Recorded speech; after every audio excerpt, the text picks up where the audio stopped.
this subdivision of swings? Does anyone know? What's the underlying notes in swing that's different from classical? Triplets, right? Triplets. I want everyone to do this with me. We're going to go do da do da do da do. Do that with me. Ready? Go.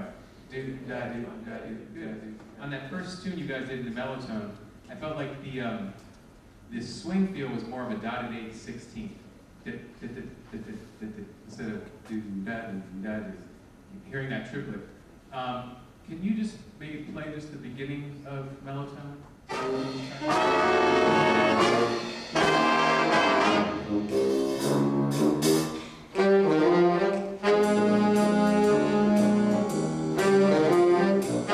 Okay, great. Let's just stop right there. So on that melody, the way you guys are playing it right now, it's not having that triplet feel that I'm talking about. So I would like you to try this again. 1, 2, ready, go.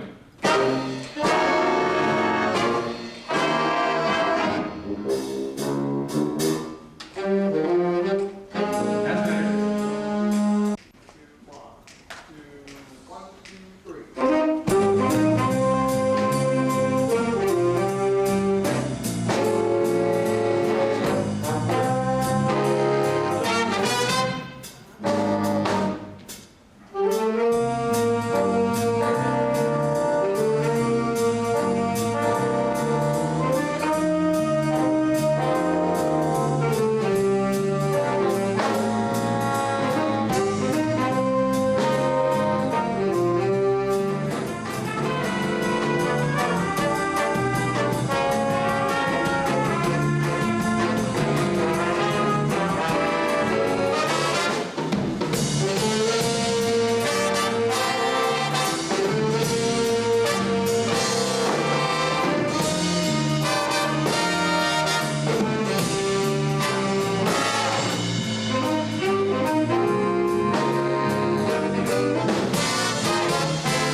I'll go over my notes here a little bit, and a lot of it is what Les did too, is like the rhythm section, or the horns swing really nice, the solo sections were great. The rhythm section, when you watch your time, when your intensity changes, it's like loud and just one volume, and it would go to a different volume and seem like the time changed. And I always go back to the food reference, you know, you guys buy each other lunch, but the horns, if they're making you feel good and they're making you swing, because they can either, the rhythm section can either kill you or make you sound good. So if they make you sound good, buy them lunch. So if they don't make you sound good, then they got to buy you.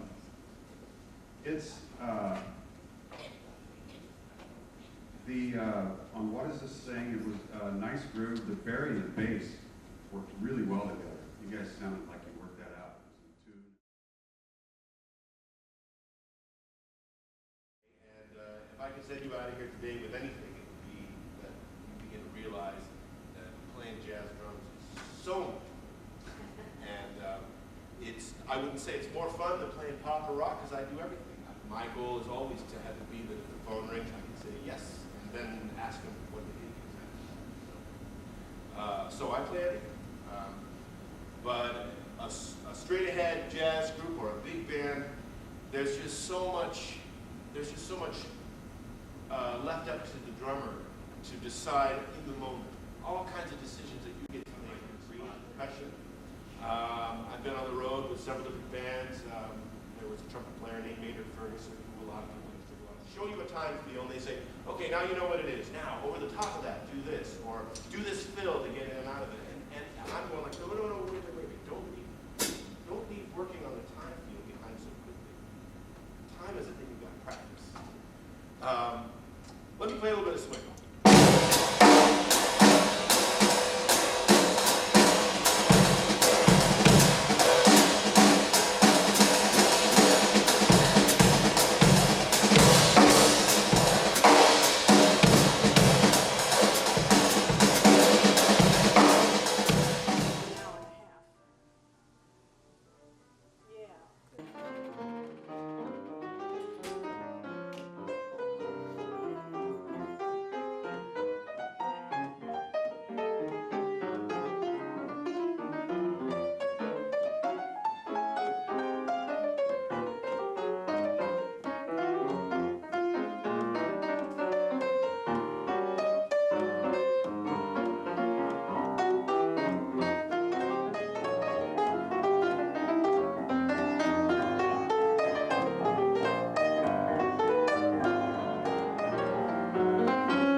What's your observations from playing solo piano? What do you notice just about watching my hands and what I'm doing?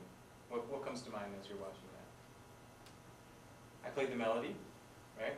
Yeah, like the melody, and also like you have to use that to you have to support yourself like as if a bassist would.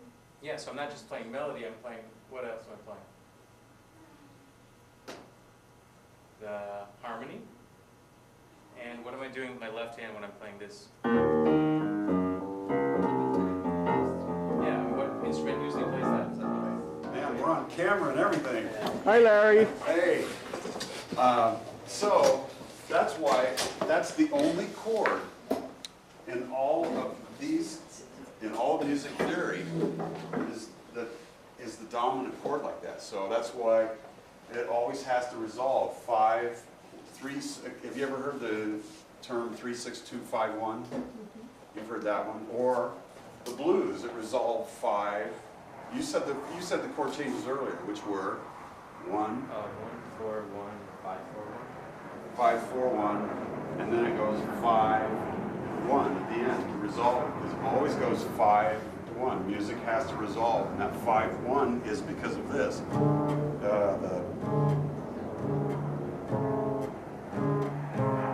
It has to resolve. So, Okay, so he just played a C major scale, so those are like 1, 2, 3, 4, 5, 6, 7, 8. So how many years have you been playing piano? 2 years, Yeah. So how often do you practice? an hour a day. Very good. That's really good. Do you do scales and do you do all that type of stuff besides doing your pieces? Yes, I do. Great. Like, that's really good. What type of exercises do you do? You know, I do you do. journey or anything? Has your teacher given you those yet? Yes, I go all over the piano. What and doing- are you learning? What's the piece you're learning right now? I'm learning Deck the Halls, how to memorize and use the pedals. Yeah, memorizing, huh? Do you find that fun or is it hard? It's both. Both. Who's your teacher? Leslie? Oh yeah, yeah. And is she a good teacher? Yes. Yeah, it's great. It's great. Have you ever heard an orchestra play? No, I haven't. No. Oh, wow. You should hear an orchestra sometime. Maybe what we'll do is you sit in one of my classes because I teach the basics of an orchestra. And then what we're trying to do through Steinway is get a lot of students together and actually go and listen to an orchestra. So we'll keep you, apprised of that and let you know when that happens, because there's nothing like hearing a live orchestra and seeing all the different instruments, because in this course we teach you every single instrument there is. There's 4 basic families, and you're going to listen to all those different The families. press is here. Okay, everybody straighten up.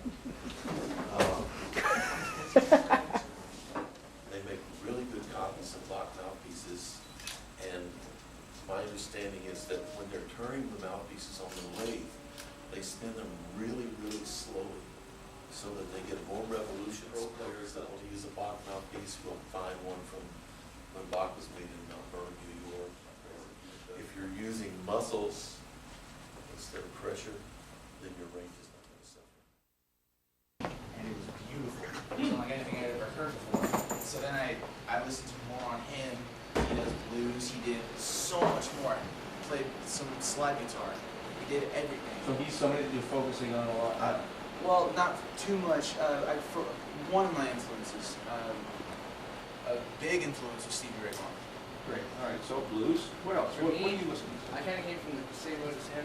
Like I used to be like, oh, Metallica, Slayer, all that stuff. It's just like, it was just like, it sounded cool. Like I liked it. But then as I really started looking more, seeing past all that stuff, it's just like you can't take it's music at the end. You started playing by ear and by listening to rock music or pop music or whatever it is that we like. And the evolution to more complex music, as far as harmonically more complex music, is something that some people kind of get to quicker, and some people it takes them a long time before they kind of wear out this sort of thing with playing with rock stuff. And it's not that there's anything wrong with playing simple rock music. It's great, right?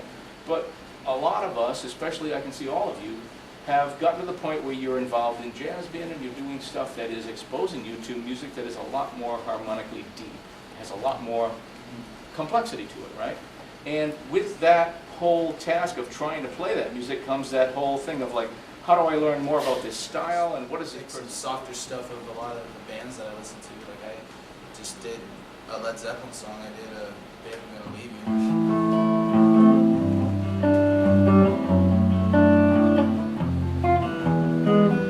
I just did that and I played, yeah. And then I went back over and I went to a couple of blues things like Stevie Ray and Jimi Hendrix. Did you sing them as well, or just play just the guitar part? On one gig I did just play the guitar part, and then a couple of other different songs I would also sing. What about you, George? What sort of music, like if I steal your iPod, what am I going to hear? Well, since I usually just play the guitar for a hobby, but I come from a large gaming background, anime background. Okay. So all you're gonna hear is like gaming soundtracks or anime soundtracks. All right. Well, I mean that's still music, and it's like actually that's a very lucrative area of the music business. I don't know if you know that, but music for games is like a huge. First of all, thank you to Louisa Castrodale, Palm Springs Unified School District for helping make this happen. Louisa, thank you very, very much.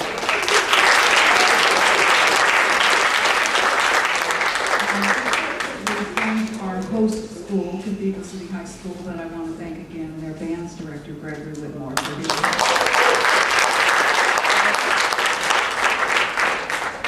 Then it was the Steinway Society of Riverside County that applied for a grant and got one that made this possible, and I'd like to acknowledge some people from Steinway today, but most eminently their president, Ruth Moyer.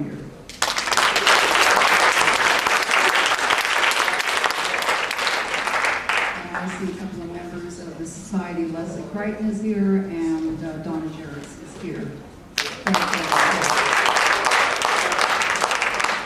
I'd like to introduce the members of this all-star band again to you. Jay Mason is on saxophones, and some of you have had the pleasure of being in his class this year. That was fun. I got to sit in for a few minutes. Les Benedict on trombone.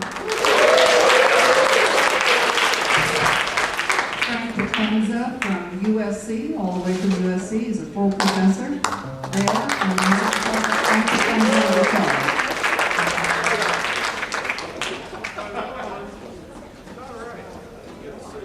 On drums, David Tall. On bass, we have Larry Holloway. Larry Holloway.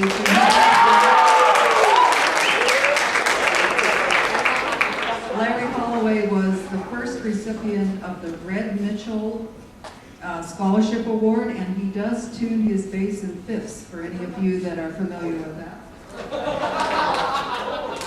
Jeff Jarvis is from Cal State Long Beach and head of the jazz department. That is John Crew, who's a composer, a Grammy-winning composer, and he's on the piano.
To thank everybody up here, thank all the teachers, thank you so much.